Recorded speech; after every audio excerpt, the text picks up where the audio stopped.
Hey there, a pleasure to have you here. This is Captain Obvious, and welcome to the Things I Wish I Knew Before Starting a New City, an advanced guide on how to choose a map. For surveying purposes, before you start a new game, we're going to use unlock all progression milestones and unlimited money. If you play on PC, you can activate the extra landscaping tools in order to mass delete trees to locate hidden resources more quickly. The idea is you want to have a whole overview of the map before you actually start building. When you've decided on a map, it will be completely up to you if you want to play vanilla or activate whatever mods you desire. Now I'll show you why it's important to survey the map before starting a new city. For instance, let's say we choose the Seven Lakes map. From the preview stats, this map looks rather decent. The map has all natural resources and it also has all outside connections. And from looking at the preview picture, the map looks interesting enough to build on. But looks can be deceiving until you actually open the map. As soon as you open the map, you will notice that there's only one highway connection, which will be extremely problematic in the long run. Majority of players would already get frustrated whenever your city hits a terrible traffic flow threshold that is unbearable to continue playing. Now, imagine just having one highway access for trucks with goods to come in and out of your city using the same highway. That is just an absolute nightmare to manage traffic. Nevertheless, anyone with enough experience can still build a decent city with this map. It's just going to be an extra challenge having to deal with one highway. So tip number one on picking a map is deciding on a map with multiple highways to help reduce traffic. So what else is wrong with this map? Or to be less harsh, what is less appealing about this map? So let's check out the resources tab. What we're looking for are nearby resources at the first and succeeding tiles. And I don't see anything other than trees. So why is this important? Because when you start your city, you'll first need to establish your economy in order for your city to thrive. Hence why resources near the first tile is immensely important. However, if you did not know or are not aware, the forestry resource can easily be made by planting trees, while fertile land and oil and or resource is pre-made in the map. Of course, unless you have mods to paint these resources instantly, then this is no longer an issue. But if you play vanilla, then this is extremely problematic if there are no other resources nearby. I'm going to remove all the trees to make sure that there are no hidden resources nearby that is just being covered by all the vegetation. Let's check the resources tab, and nope, there is nothing near the first tile. However, there is ore that is about 2 tiles away, so that's gonna take you some time to build a population in order to get more tiles to unlock, and that is not good. However, you can still make use of outside connections such as train and by ship. Where is that ship? There you go. And by ship, but it's gonna invite traffic in these areas, so that's another thing that you have to deal with.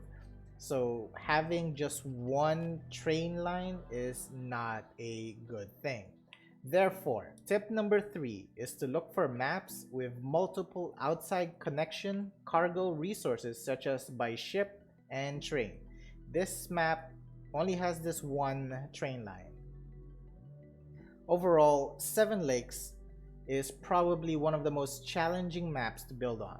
I will not recommend this map for beginners, and even more veteran players would rather play on a different map.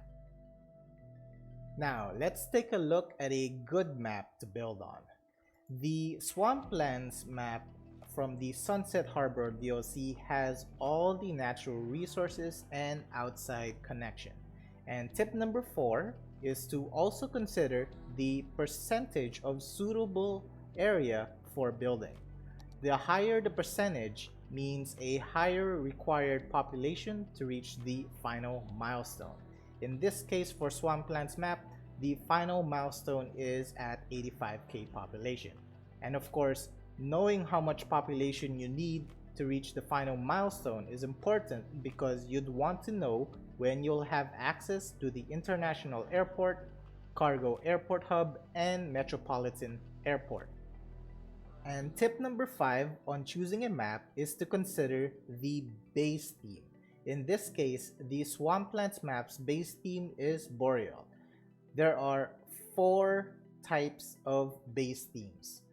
There is Temperate, Tropical, and Boreal that have similar looking zoned buildings, while the 4th type, which is European, basically has one type of building model that is used throughout the high density residential, commercial, and office buildings. The different themes also provide different landmark buildings, and they also have a different set of trees.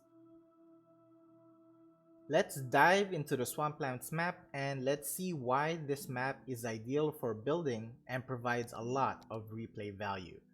Immediately in the first tile, I noticed that we have fertile land and of course forestry. I also noticed that there are multiple highway routes, which is excellent on reducing city traffic. And lastly, the train track is also nearby. So basically, all resources is just one tile away from unlocking. With all the outside connections and ground resources near the first tile, this map is looking immensely promising already. So we've discussed that before deciding on a map that you should check for multiple highway and train line connections and ground resources. So another thing to consider in the map are lakes and rivers for fishing and the terrain height. You don't want to be spending majority of your time terraforming, so scoping out the terrain of a map that you're interested on building should be highly considered. So viewing the terrain height of Swamplands is definitely workable. It's not too flat for veteran players, and it provides enough challenge and variety to make something interesting. It is also not too mountainous, which would make things irritable to build on. This map also provides creative ideas. For instance, I was able to merge these two rivers together, and in another city in the same map, I decided to make this lake larger so I could build an artificial island. And in this version of the city, I was able to create a different artificial island. As a final tip on pre-planning to reduce traffic in your city is to unlock tiles towards the highways. At all costs, you'd want to prevent bottlenecking by connecting your roads to the nearest highway. If you do decide to unlock tiles away from the pre-made highways, let's say there is a train connection that you need or a ground resources that you can't reach, then in these areas you will have to create your own highway and connect it to the main road. If you enjoyed the video and find it informative, do consider subscribing. Like and leave a comment down below. Your feedback not only helps the channel, but it also lets me know what direction to make future videos. If you're interested in viewing how this nomad city started to the final episode of the series, then click on the next video. This is Captain Obvious. I thank you for watching and have a pleasant day.